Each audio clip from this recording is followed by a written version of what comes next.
Vous êtes-vous déjà demandé s'il existe un moyen de vivre la vie avec un plus grand dessein et moins de contraintes? Le philosophe Alan Watts croyait que le véritable épanouissement ne vient pas de la capacité à s'accrocher, mais de la volonté de lâcher prise. Ces idées parlent directement de nos luttes quotidiennes, le désir de certitude, la peur de la douleur et le désir d'amour. Aujourd'hui, explorons 4 règles spirituelles puissantes tirées des enseignements de Watts, des principes qui peuvent apporter clarté et paix si vous les laissez guider votre vie.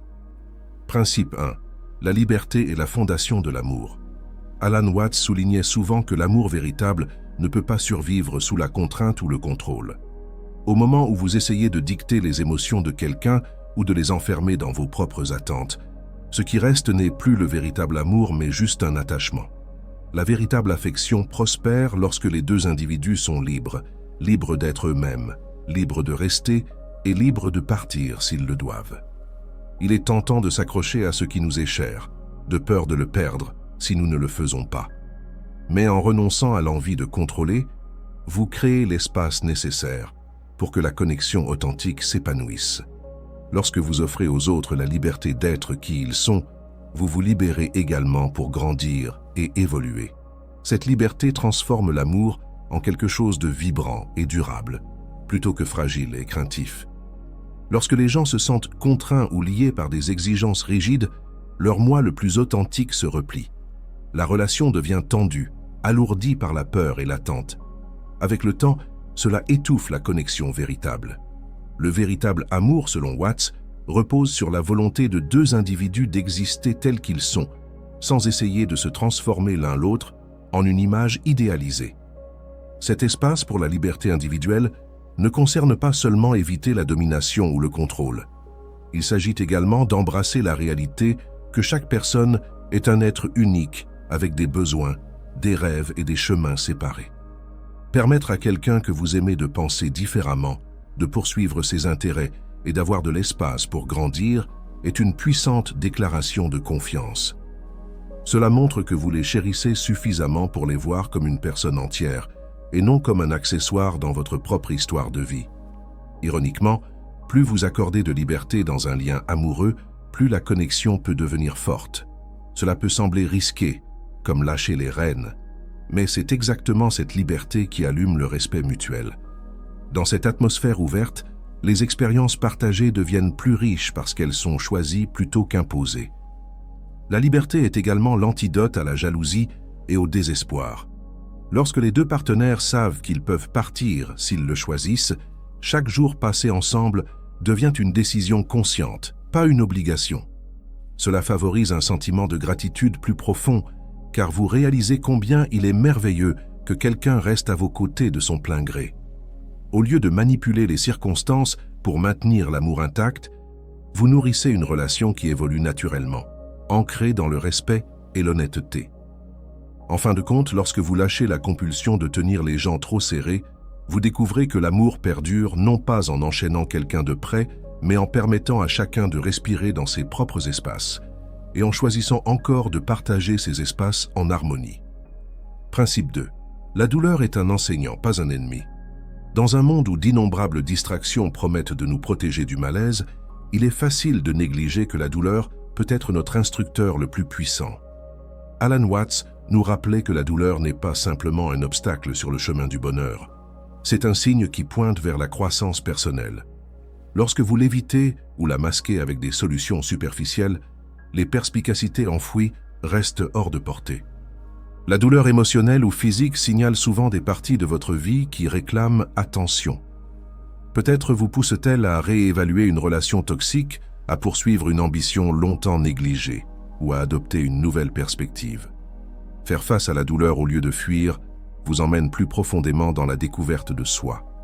En examinant ce qui déclenche votre détresse, vous apprenez comment guérir et vous adapter. De cette manière, la douleur évolue d'un ennemi redouté en un compas vous guidant vers une plus grande conscience de soi. Choisir de voir la douleur de cette manière demande honnêteté.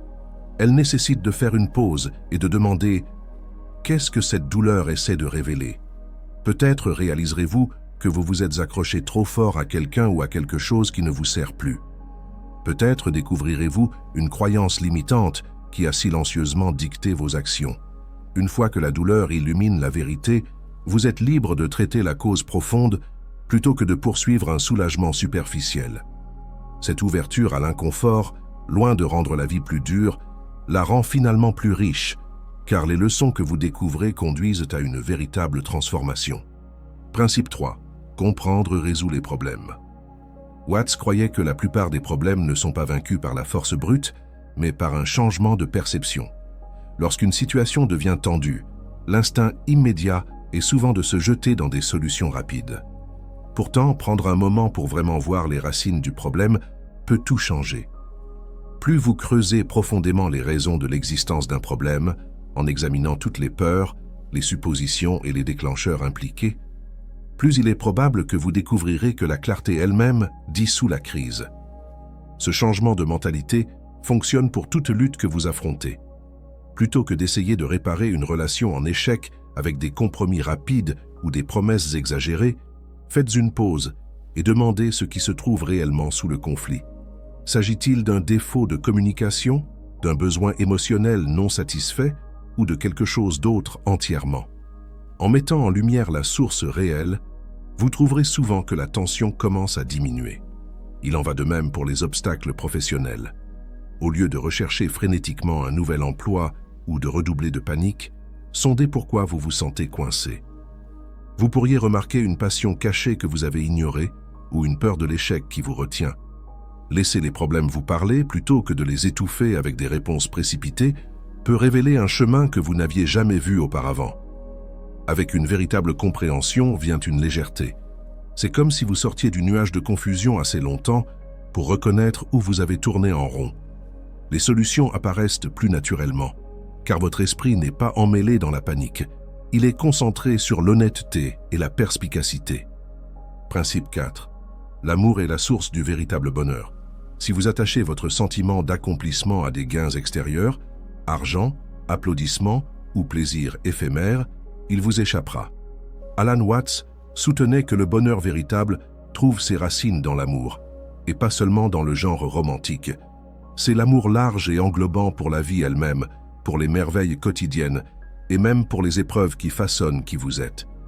Vous ouvrir à l'amour dans ce sens plus large suscite un contentement plus profond. Oui, aimer le monde dans son intégralité signifie se rendre vulnérable.